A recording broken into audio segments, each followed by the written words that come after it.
I went and did a fun thing the other day. Oh, did you now? I went to a zoo and I pet a capybara.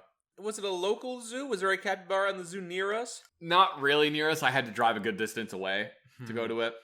Did you specifically go there to see the capybara? Yes. I went to this one because they have the zookeeper experience where it costs like $50, but you get to feed and pet several animals. I got to feed and pet a kangaroo. Ooh. What do they eat? Yams.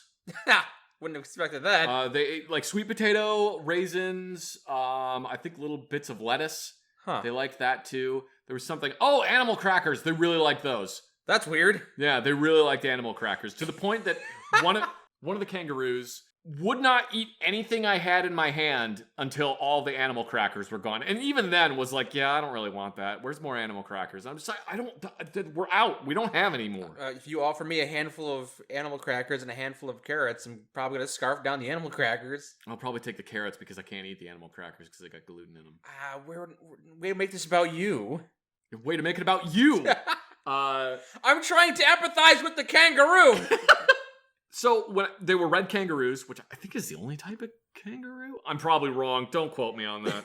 If they were the only type, then why would they give them a different name to differentiate them? That's a good point. They were red kangaroos, and the female red kangaroos are more gray. They're like actually gray. Oh. Yeah, they're also much smaller. Have you ever seen pictures of kangaroos in Australia that are just like fucking jacked? Yes. They're scary looking. Yeah. Female ones are kind of small though. Oh, all right. They still can be very dangerous. I also did not know. Does the kangaroo even have any natural predators? Maybe. I don't know. You're asking the wrong person, man. I don't know. I love animals, but I don't know kangaroos that well. Because I'm thinking if kangaroos don't have any natural predators, then it would make sense that they would stay small, except for the males who would get big to fight and vie for reproductive fight other rights. males? Yes. Yeah. I don't know. I want to look that up now. Now I gotta find the kangaroo. Why does the kangaroo have tusks? Kangaroos face few natural predators, aside from humans and wild dogs called dingoes. You were right. So yeah, that's pretty much it. Humans and dingoes. That was it. So I did not know this. I knew they had powerful feet and powerful tails. Oh yeah. Their foot, they have, I think, 3 toes.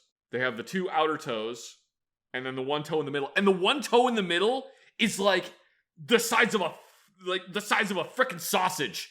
It's thick. It's a thick toe in the middle, and then their 2 outer toes are like tiny. Oh, that is very odd. Yeah, isn't that weird? Yeah. They got like 1 thick middle toe with a big old claw on it. Well, that's interesting.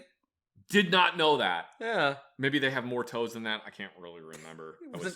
Wasn't staring at the kangaroo's toes I was eating out of my hand.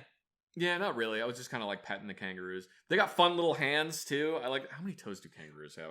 Did they let you pet the kangaroo because it was a smaller kangaroo, or did they let you pet one of the jacked ones? The male was there. He was a little smaller than I expected, but I guess that's because also when I was expecting the kangaroo, I was thinking of like the kangaroo. Have you seen the video where the Australian guy punches the kangaroo in the face? Yeah. Because it had his dog in a headlock. Mm-hmm. I was thinking like that kangaroo. Mm-hmm. So just the kangaroo. Yeah, the beefcake kangaroo. Yeah, I was thinking of that one. So like when I saw the male kangaroo, I was a little. He was smaller than I expected. Yo, man, you gotta hit the gym. Do you think you could have taken this kangaroo in a fight if it was you versus the kangaroo? I don't know. I guess it depends on how horny the male was. Like if he thinks I'm trying to get with one of the female kangaroos, he probably would have fucked my shit up. Yes. But if it was just like a friendly boxing match, like me and the kangaroo, I probably could take him. Yeah? Yeah, maybe. Maybe. I don't know. I don't really have a whole lot of upper arm strength, and he's probably got more leg strength than I do. Definitely has more tail strength. Yes. I got nothing back there. Yeah. I said that they had 3 toes. Yeah. I was only partially correct. They have 4 toes. But what if it's the back hidden? No, they have 4 toes, but their middle two toes are fused together. Oh. It's called syndactyl. They're fused together. They're fused together up to the claw. Huh. So they've got the 2 outer toes and then the 2 middle toes that form 1 big toe. Interesting. Yeah, I did not know that. What about their 5th finger? Their hands have 5 fingers. Yeah. Pretty much everything has 5 fingers. It's pretty crazy when you think about it. It just says here the back feet have 4 toes.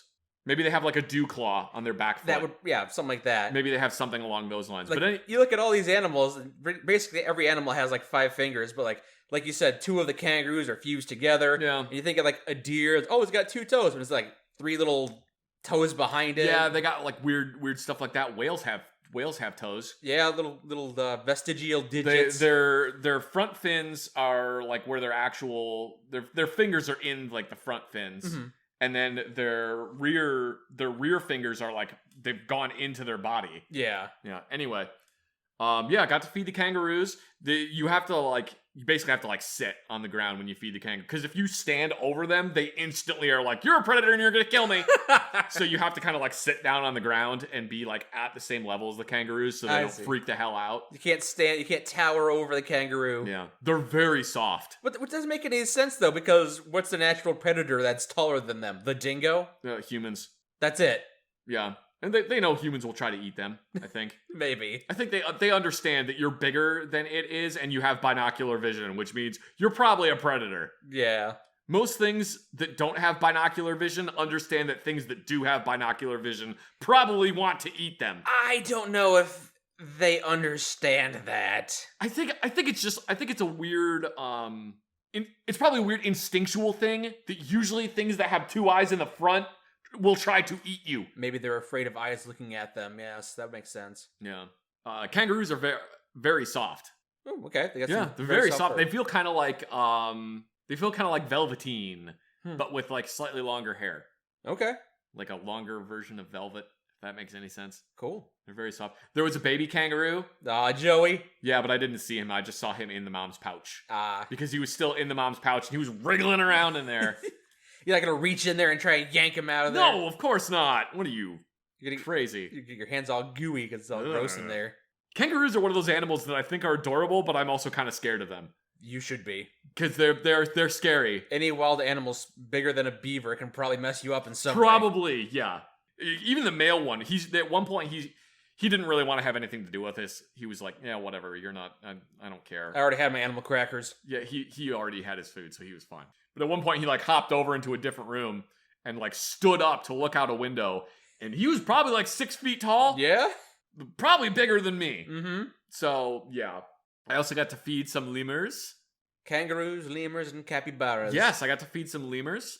Apparently, they put Madagascar back on the map. They helped bring it out of poverty, at least a little bit. Oh, okay. With all the tourism. That makes sense, yeah. The people of Madagascar weren't really doing great. Then they had the Madagascar monkey tourism. Yeah, like everyone wants to go there to see the lemurs. Mm-hmm. When I say I got to feed a lemur, I didn't really get to pet it or anything. And basically the way I fed it is I put a half of a grape in my hand and held out my hand, and the lemur grabbed onto it and pulled my hand close and ate the grape. All right. But what I had mentioned earlier is one of the lemurs was sitting on a branch and like looking at me. And I looked at the lemur and I made the mistake of making eye contact with it. And it just immediately went, ah! And like ran away the moment I made eye contact with it. Again, things might be scared of things looking directly at it. Oh, 2 front-facing eyes! Yup, exactly. Yeah, so I should have not looked directly at him because I didn't want to scare him. And it's like, you don't want to do that with monkeys. Mm-hmm. The bigger they are, the more you don't want to, yes. I think usually at like gorilla enclosures, the way they have designed the glass is so that you can't look directly. Or they like have signs up or something that are like, do not look gorillas directly in the eyes. I don't think science would do a whole lot, but they probably have some kind of reflective glass so they can't see you looking at them directly. Yeah, because they really don't like it when you make eye contact with them. Mm-hmm. They also really don't like it when you smile. Yes. They don't like seeing teeth. They don't like it, nope. Dogs apparently are one of the only animals that actually understand that humans use eye contact to communicate with each other. Mm. And dogs use eye contact to communicate with humans, but not with other dogs. Yeah. Isn't that weird? It's kind of weird, yeah. They're like, oh yeah, humans like this, but I don't like it. Mm-hmm. So I'll do this with humans, but I'm not doing that with this other dog. Fuck that guy. Fuck Bruce. Bruce is weird. Again, another tangent. Anyway, the main reason I went there is for the thing so that I got to pet capybaras. What do they eat? Do they also eat animal crackers? Capybaras eat just basically like vegetables. We fed them bits of lettuce and cabbage. I think it was mostly lettuce, little cuts of sweet potato, carrots, other things like that. I guess they are rodents, so they're big rodents. They're big rodents. They are a lot heavier than I thought they would be. How big are they? They're like the size of a medium dog. Okay. They're like this. Well, Well, you say medium dog, but these things are pretty big and hairy.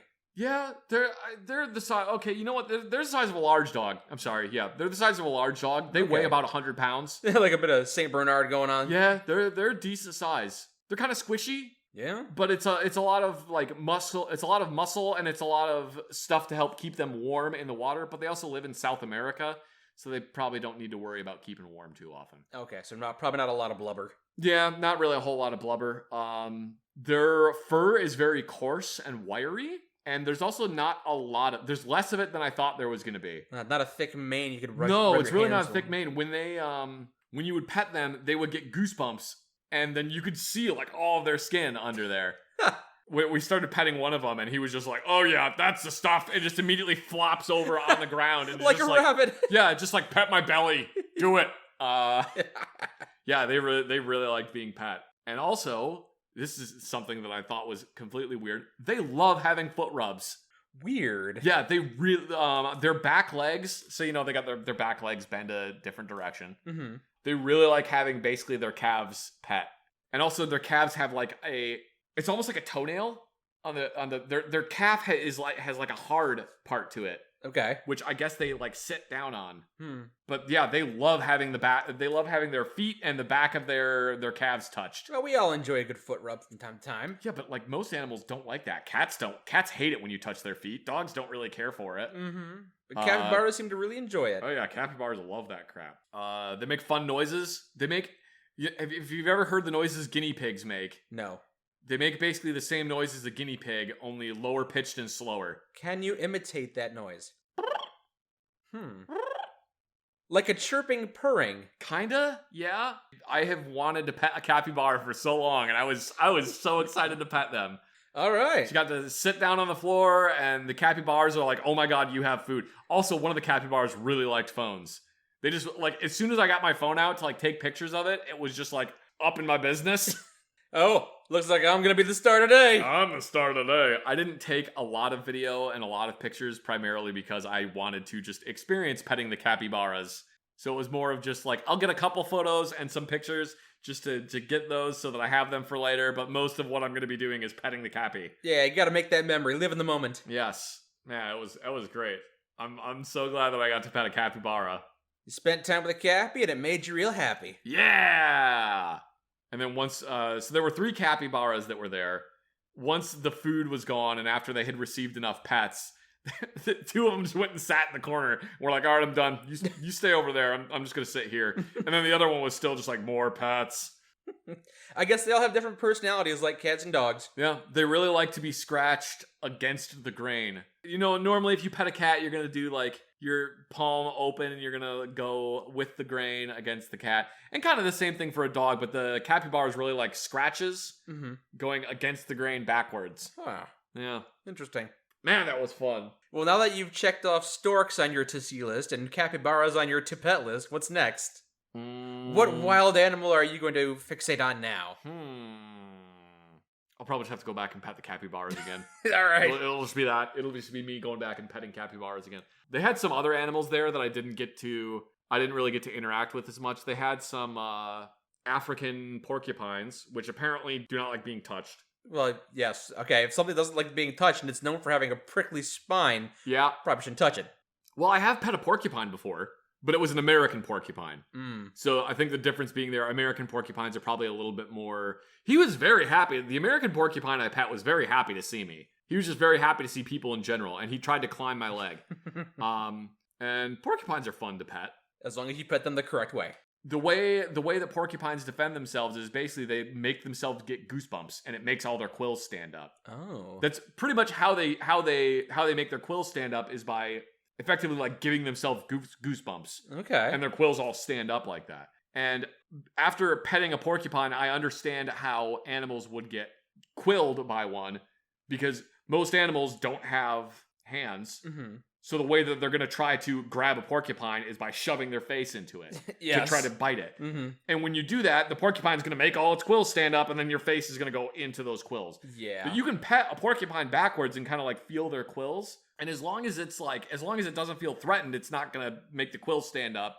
You mentioned cotamungles. I think it was a Cotamundo. I don't even know what that is, but apparently that's your new fixation. Cotamundi. No, that's not my new fixation. Cotamundis are weird. They're kind of like a combination of a red panda and a badger. Okay. They're like a red panda badger. They like climbing in trees. I don't know if they like being pet. The lady said that they could be kind of grumpy sometimes, so maybe they're not a huge fan of. You don't have to pet every animal. Yeah, you don't. There's plenty of animals. I only want to pet the animals that want to be pet, or that will allow themselves to be pet with the exchange of food. Yes. If I can use food as a good and or service to exchange for pets. To bribe. I give you these foods, you let me touch you. Yes. I want to... It's a weird date you go on. Yeah. It's a very strange date. Yeah, I gave her some food and she let me pet her. Are you dating a cow? What the fuck? I think my next goal is to go to... There's a zoo in Japan where they have like 20 or 30 capybaras that just roam around there. Okay. And that's my next goal, is to go to the zoo in Japan and pet the capybara. Go on the day where they bring the capybaras where they just bring them a whole pumpkin and the capybaras are just like, oh yes, and they just start chewing it. Capybara cafes. Yeah. I think those are actually a thing in Japan. You mentioned you're going to go to Japan, and my initial thought was, oh, you want to go see a fanged deer. Ooh, that'd be cool too. I know there's another park in Japan where the deer there will bow to you because that's how they get rice crackers. Yeah. They come up to you and they start bowing, and if you don't have rice crackers, they headbutt you. So. Oh, look, it's so polite. Oh, maybe not so much. Oh, no, he's mad at me. As soon as I got home from petting the capybara, like all of my clothes went into the laundry instantly, and I took a shower. Because it's a smelly wild animal. Yeah, the whole room itself was kind of stinky. And also I also may have been kneeling some kangaroo shit. I'm not sure on that one. Yes. One of the drawbacks of dealing with wild animals. Hooray, their fur is soft, you get to pet them. Also, they smell, and feces is everywhere, and they could attack you. Interesting thing about the capybaras is they always try to use the bathroom in the same spot. Smart animals do that, yes. Yeah, they are always like, oh, well, we go to the bathroom over here. Do you know that... That makes them top-tier rodent, I say. Do you know the Catholics think capybara is a fish? No. Yeah, the Catholics say capybara is a fish. At least in South America, anyway. Okay. That might be because of, like, hunting licenses. Like, we have to protect the fish. Also, that thing, we're going to classify that as a fish. Do you count that? No, it's so that they can eat it. Oh. It's specifically so they can eat it, because I've heard two different reasons for it. One of the reasons not allowed to have fish on Friday. What about this thing? One of the reasons I've heard is that it's to get around you can only eat fish on Fridays. So they're like, yeah, but I still want to eat meat. All right, well, fine, you can eat that thing. That thing's a fish. Okay. The other one is because... I thought you weren't allowed to eat meat on Fridays. You're only allowed to eat fish on Fridays. That's the only meat you're allowed to have on Friday. Oh, okay. Yeah, I guess fish is the only meat you can have on Friday. I wasn't raised Catholic, I guess. I don't know. The other reason I've heard is that certain areas in South America, they have like no fishing to speak of. They really can't fish. There's like the only fish they can catch are like these absolutely disgusting slime fish that nobody wants to fucking eat. So they were like, hey Pope, can we, I mean, look, we don't really have any fish that we can eat on Friday, so, like, can we eat this thing? It spends most of its time in the water anyway, and they're like, yeah, I don't fucking care, whatever. Fine, it's a fish. Frickin' King Henry VIII for the capybara. Hey, Pope, I know I'm not supposed to date my cousin, but I really want to, can I? Okay. Yeah, okay. Can I eat this capybara if I call it a fish? Okay. Oh, okay. Throw your used car batteries in the ocean. It's safe and illegal. The children are put to work in factories. To make more car batteries to put in the ocean. To make more car batteries to put in the ocean. How else are the electric eels going to recharge? Aren't electric eels not actually eels? Aren't they fish? I'm not an expert on eels. Why would I think you would know? I'm the one that has approximate knowledge of all things. You're the one who's going out and touching wild animals. Yeah, because it's fun. It's safe and legal. Take that, heroin! I'm touching the heroin. Take that, heroin! Heroin? That's not a wild animal. Heron. Heron. Thank you. Heron. Hey, look, this cassowary makes fun noises when I poke it. And that's how Zach ended up with a talon embedded in his throat. That's like several teenagers die every year from cassowaries. I didn't know that. Because they think the cassowary is a funny-looking bird. They're like, ah, look at this dumb bird. It looks funny. And then the cassowary runs up to them and jumps up and kicks them in the throat. And their 5-inch long talons penetrate their fucking jugular vein and kill them. Yeah. Don't fuck with cassowaries. Add that to the list of animals you shouldn't mess with. Yeah, well, it's because everything in Australia wants to kill you. Mm-hmm. Who would Why? Why would you go? What? I am a man in Victorian times. I'm a man in Victorian time. Victorian man. Yes, it's me. Hello, yes, it's me, Victorian man. Oh, yes. I landed on this island paradise. Oh, yes, good. Right. All right, let's see what we have here. Giant spider? Check. Scorpion? Check. Funny-looking bird that immediately wants to impale me. Check. Oh, yes, its talon is immediately embedded in Gerald's throat vein. Excellent. Check. All right, that is lethal. What else do we have? The sun wants to kill me. Perfect. Check that one off. Where's the water? There isn't any. Check. All right, this seems like the perfect place to live. Hey, Alfred, how's that koala? You think it's nice? Would you say it's reason enough to colonize this entire land? Oh, or no. Yes, the koala has just given me hepatitis. Did I give you hepatitis A or hepatitis B? I don't know. If I didn't give you both, that's good enough for me. Colonize these lands. Even the koalas. The koalas are eating a poisonous plant. That is what they sustain themselves on, is a plant that is poison. Ah, yes, Australia, the place where everything wants to kill you, up to and including the sun. Perfect. This will make the most excellent prison colony. The sun always wants to kill you, though. Yeah. Eating poison. I mean, one man's poison is another man's chocolate. I mean, I guess technically you're right. Wheat is poisonous to me. Chocolate is poisonous to dogs. Chocolate is poisonous to a lot of things. Probably, yeah. But yeah, wheat is poisonous to me. It doesn't come up very often because if I'm gonna feed something, it's usually gonna be a human or maybe a dog. Yeah. Poinsettias are poisonous to animals. I'm not feeding poinsettias. No, I'm saying you don't want... Like, if you have cats and you get a poinsettia for Christmas, you're supposed to keep it out of reach of the cat. Oh, yeah, stuff like lilacs, I think, too. You know what? I'm just gonna do a blanket PSA. This applies to everything all the time. Be smart. Like, actually think about things. Don't be like Zach, picking up possums and petting weird animals. Yeah, don't be like me and do that.